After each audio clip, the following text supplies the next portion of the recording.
have an announcement to make.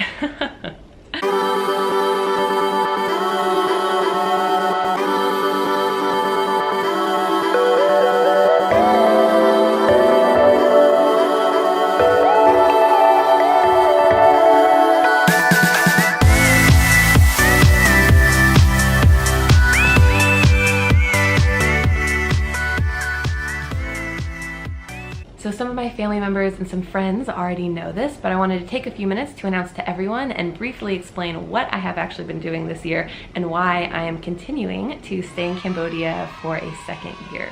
So what I've been doing, in May 2018, I graduated university and I got accepted into the SLMs, the Salesian Lay Missioners.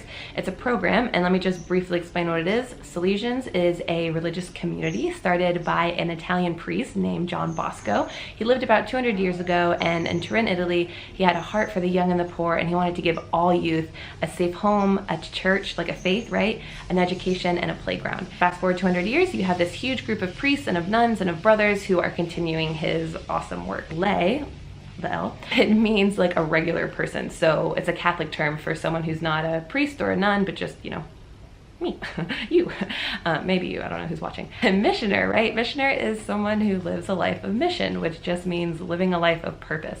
So the SLMs, I am someone living a life of purpose as a lay person, as a regular person, by helping the Salesian spirituality and Salesian purpose, mission, of providing especially poor youth a safe home, church, faith, school, and playground. So what I've actually been doing in Cambodia, and our school too is a school for the poor here, really. And what I've been doing in Cambodia is I've been working in the high school as an additional teacher, teaching speaking and listening and some writing. I've been teaching a lot of dance classes, helping with various projects, but kind of what I've become after some reflection, what I have really done here is I became that person, like that role model, that teacher who, like, you know, sees their student and just like looks them in the eye and is just sincerely moved, sincerely joyed and happy to see them. You know, you're irreplaceable. And that brings me into why I'm staying a second year. Yeah, that irreplaceable piece, that's been an incredible experience of mine this year. I have never been moved so interiorly by like the impossibility of duplicity of any person, of any human being.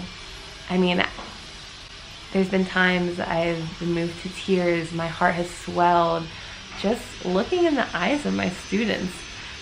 And yeah, it's incredible. Ultimately, the reason I'm staying a second year, it comes down to this. The best place to be is in God's will. And I think his will for me is here. I talked to him. I took a lot of things into account. And yeah, I think he wants me here. And it's not because I am the most important person. It's not because I'm changing so much and I'm doing so much and I'm single-handedly, single-pinkily, like lifting people left and right out of desperate situations, or, you know, whatever might come to mind when you think of, oh my goodness, whatever might come to mind when you think of someone in mission in like a underdeveloped country, perhaps. Because really it's not about doing. It is not about doing, it's about being. It's about who you are. And I think listening to that and listening to my heart, it feels like this is the place, this is where God wants me one more year, for whatever his reasons are. And I can tell you, I am sincerely happy to be here one more year. So thanks for bearing with the noise. I just really felt like I had to make this video now. But yeah, I'll be seeing you guys soon. You're my prayers.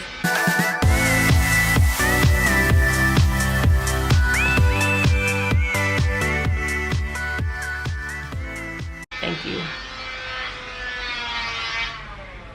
Actually, when I say soon, I will be visiting home through amazing conglomeration of circumstances and generosity of people. I'm able to visit home, and I'll be there in about a week, maybe, depending on when this video comes out. So maybe I'll see you. I'm excited. I'm sure I'll miss it here, but I'm, yeah, so excited. So anyways, Okay. Bye. Oh, Jim Replere.